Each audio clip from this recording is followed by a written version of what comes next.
All right. So for our activity today, I'm just going to talk about a few different ways that as parents and caregivers, we can help your children learn how to practice and learn their address. So an address is where we live, and everyone has their own special address. So one of the ways that can be fun to talk about this is to actually look at a map, to go on Google Maps or Google Earth and show your child how, as you can zoom in closer and closer and closer and find your exact house, and show them how their house is the only house with their special address. Nobody else has that same number. Another fun thing that you can do is you can go on a walk in your neighborhood and you can go on sort of an I Spy for house numbers, which is more challenging than you might think. Sometimes it's really hard to find house numbers. So you can see how many addresses or house numbers you can spot. And maybe your little one will start to notice some patterns. Maybe they'll notice that all of the numbers that they've seen go up or go down, or it's something you can sort of help them to discover. Maybe you can write down the numbers that you see on a piece of paper so that they can practice their numbers and start to see those patterns on a piece of paper.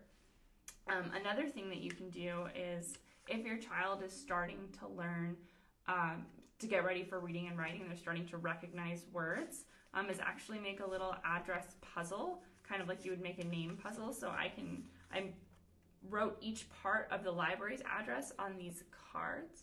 So I've got 300 Main Street, Salmon, Idaho, 83467. So that's our address here at the library.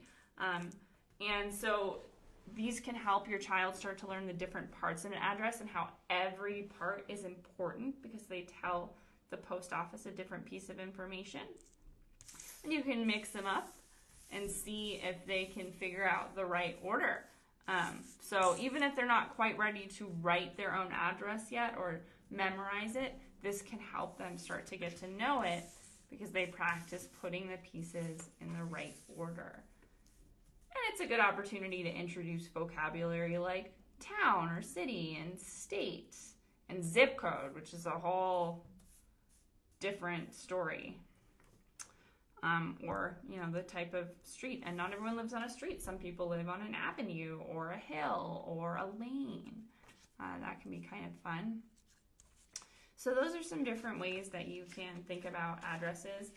The last project that I would encourage you to do that's pretty fun is to mail a letter to yourself.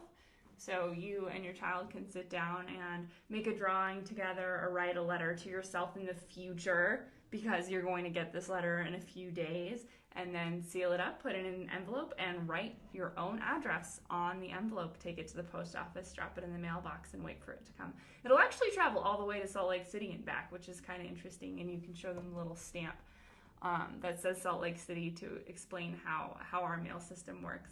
So that can be kind of a fun surprise, especially because your child probably won't remember a couple days later.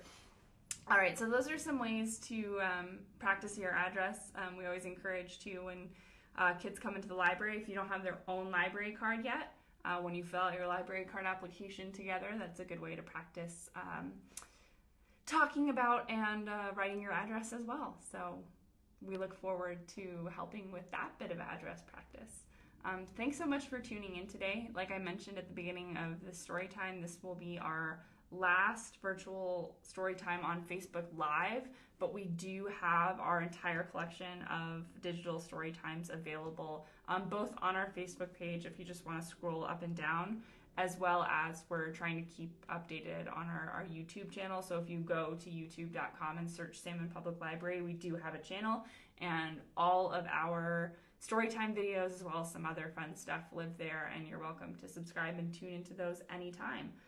We appreciate everyone taking this journey with us and being flexible as we try to be flexible as well. We will still be offering our Storytime in the Park. So if you haven't heard, we offer Storytime Wednesdays at 10 a.m. at Veterans Memorial Park. That's the park here diagonal across the street from us. We encourage families to bring a blanket or a place to sit so that you can sort of stay with your household and we can maintain physical distance between our different families as well as me, the reader. But we have a lot of fun, and we do some games and outdoor movement stuff since we have that space to spread out. So you're welcome to check that out. Otherwise, again, please feel free to tune into any of our stories in the Storytime archive. Have a wonderful weekend, and thanks so much for tuning in. See ya.